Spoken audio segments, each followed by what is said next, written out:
SMUA 022140. Saya Sari Devita dengan NPMB 1A 22145. Saya Weni Susanti dengan NPMB 1A 022144. Saya Rina Murgawi dengan NPMB 1A 022140. Saya Rina Wilayasti dengan NPMB 1A 022139. Dan saya Siti Nadia dengan NPMB 1A 022141.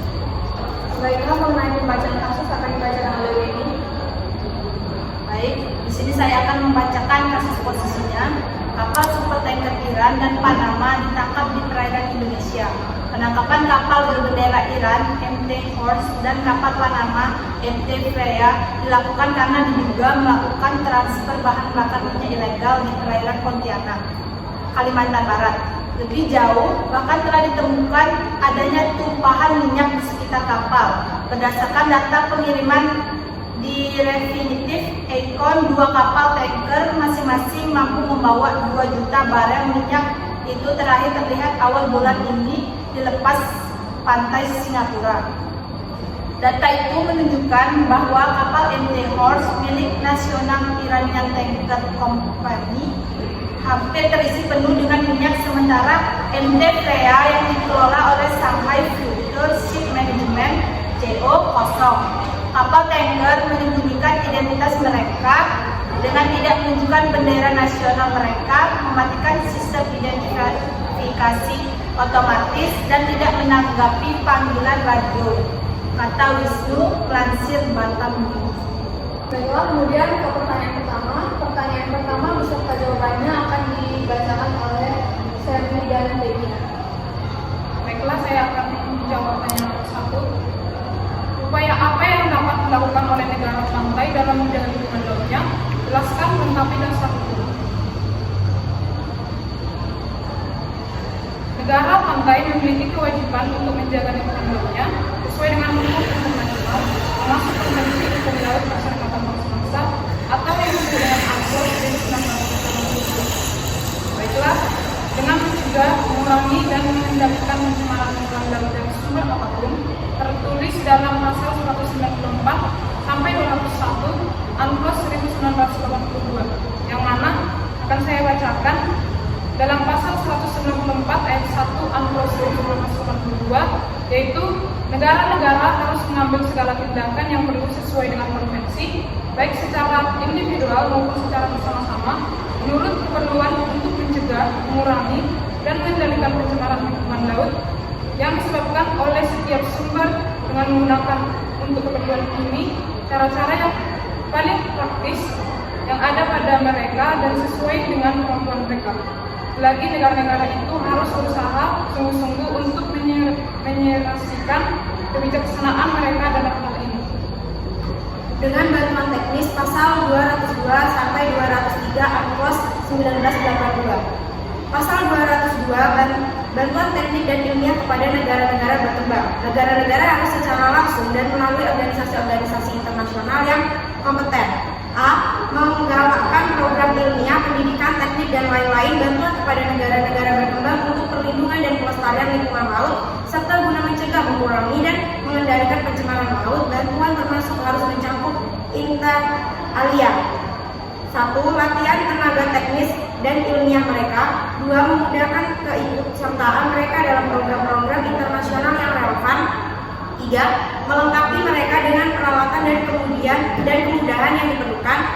4. Meningkatkan kemampuan mereka untuk membuat peralatan termaksud. 5. Memberikan saran dan mengembangkan kemudahan untuk riset, monitoring, pendidikan, dan program-program lainnya. B. Memberikan bantuan yang ilustrasi, terutama kepada negara berkembang untuk mengurangi akibat kecelakaan berat yang mungkin menyebabkan pencemaran gawat terhadap lingkungan laut. C. Memberikan bantuan yang sesuai, terutama kepada negara berkembang, mengenai penilaian tentang penilaian lingkungan. Pasal 203, pelaksanaan khusus bagi negara-negara berkembang. Negara-negara berkembang untuk keperluan pencegahan, pengurangan dana, pengendalian pencemaran lingkungan, atau untuk mengurangi akibat-akibatnya harus diberikan perlakuan khusus oleh organisasi-organisasi internasional dalam hal A.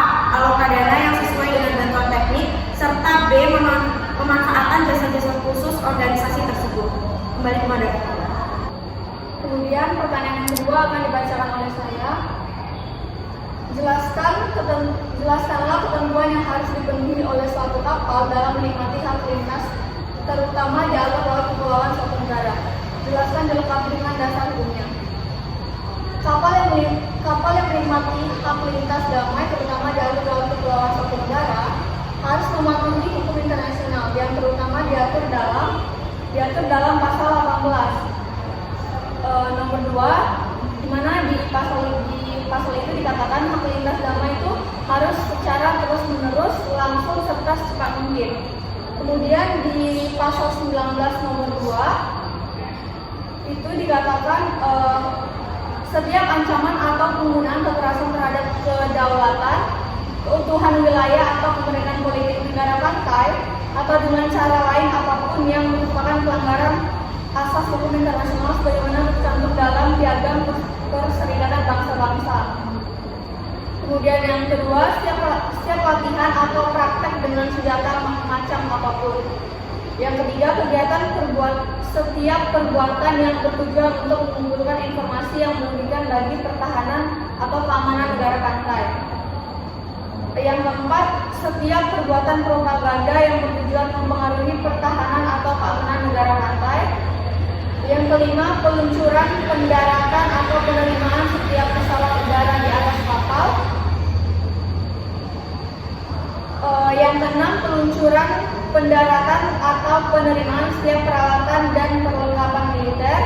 Yang ketujuh, bongkar atau muat setiap komoditi, mata uang atau orang secara bertentangan dengan peraturan perundang-undangan bea cukai, fiskal, imigrasi atau saniter negara pantai. Kemudian setiap perbuatan pencemaran dengan sengaja dan parah yang bertentangan dengan ketentuan konvensi ini.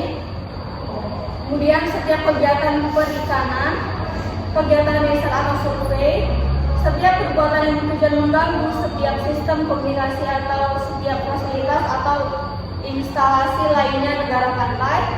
Dan yang terakhir, setiap kegiatan lainnya yang tidak berhubungan langsung dengan lintas. Baiklah, kemudian pertanyaan nomor 3 akan dijelaskan oleh Rika dan Nadia. Baik, adapun soalnya yaitu bila dikaitkan pada kasus di atas, jenis pelanggaran apa yang telah dilakukan oleh kapal Iran dan kapal Panama, dan seperti apa alternatif penyelesaian kasus di atas berdasarkan hukum internasional dan hukum nasional. Sebelum masuk ke alternatif penyelesaian, di sini saya akan menjelaskan apa saja yang dilanggar oleh kapal tanker Iran dan Panama. Yang pertama yaitu kapal tersebut melanggar syarat dari suatu negara untuk menikmati hak lintas damai. Sebagaimana telah dijelaskan pada ANPUS pada pasal 18, salah satu syarat suatu negara untuk menikmati hak lintas damai yaitu terus-menerus, langsung dan secepat mungkin. Adapun hukum nasionalnya yaitu pada pasal 7 dan pasal 9 Undang-Undang PP nomor 37 tahun 2002, yang mana pasal 7-nya berbunyi kapal asing selalu melaksanakan aktivitas alur laut kepulauan wajib mentaati peraturan, prosedur, dan praktik internasional mengenai keselamatan pelayaran yang diterima secara umum, termasuk peraturan tentang pencegahan keburukan kapal di laut. Pada pasal 9-nya dijelaskan bahwa kapal asing yang melaksanakan aktivitas alur laut kepulauan dilarang membuang minyak, limbah, dan bahan-bahan rusak lainnya ke dalam lingkungan laut dan atau melakukan kegiatan yang bertentangan dengan peraturan dan standar internasional untuk mencegah, mengurangi, dan mengendalikan pencemaran laut yang berasal dari kapal tersebut. Yang selanjutnya yaitu kapal tersebut tidak menunjukkan bendera nasional, yang mana satu syarat dari negara melewati alur laut kepulauan Indonesia yaitu harus terdapat identitas berupa bendera nasional negara tersebut. Selanjutnya itu kapal tersebut mematikan identitas otomatis atau AIS atau otomatik identifikasi sistem, yang mana AIS ini merupakan sistem pelacak kapal otomatis yang memberikan informasi tentang keadaan kapal termasuk rincian posisi, waktu, haluan, dan kecepatan kapal demi kepentingan keselamatan pelayaran. Selanjutnya yaitu kapal tersebut tidak menanggapi panggilan radio, dan yang terakhir yaitu pencemaran lingkungan hidup. Sebagaimana yang telah diatur dalam hukum nasional yaitu pada pasal 54 Undang-Undang Nomor 32 Tahun 2009 tentang perlindungan dan pengelolaan lingkungan hidup. Selanjutnya, alternatif penyelesaian. Alternatif penyelesaian kasus ini dapat melibatkan kerjasama antara negara pantai dan pihak berwenang internasional, seperti badan-badan yang berkaitan dengan penegakan hukum laut atau organisasi regional seperti ASEAN, untuk menyelidiki, menuntut, dan menegakkan hukum terhadap pelaku kejahatan laut. Dasar hukumnya mencakup UNCLOS 1982, perjanjian bilateral atau multilateral, serta hukum nasional yang mengatur perlindungan lingkungan laut dan penegakan hukum maritim. Menurut hukum nasional, penyelesaian dapat dilakukan di luar pengadilan yang diatur dalam pasal 85 ayat 1 dan ganti kerugian pasal 87 ayat 1, di mana pasal 85 ayat 1 berbunyi penyelesaian sengketa di lingkungan di luar pengadilan dilakukan untuk mencapai kesepakatan mengenai A. Bentuk dan besar ganti rugi, B. Tindakan pemulihan akibat pencemaran atau kerusakan, C. Tindakan tertentu untuk menjamin tidak akan terulangnya pencemaran atau kerusakan, dan D. Tindakan untuk mencegah timbulnya dampak negatif terhadap lingkungan hidup. Kemudian pasal 87 ayat 1, setiap penanggung jawab usaha dan atau kegiatan yang melakukan perbuatan melanggar hukum berupa pencemaran dan atau kerusakan lingkungan hidup yang menimbulkan kerugian pada orang lain atau lingkungan hidup wajib membayar ganti rugi dan atau melakukan tindakan tertentu.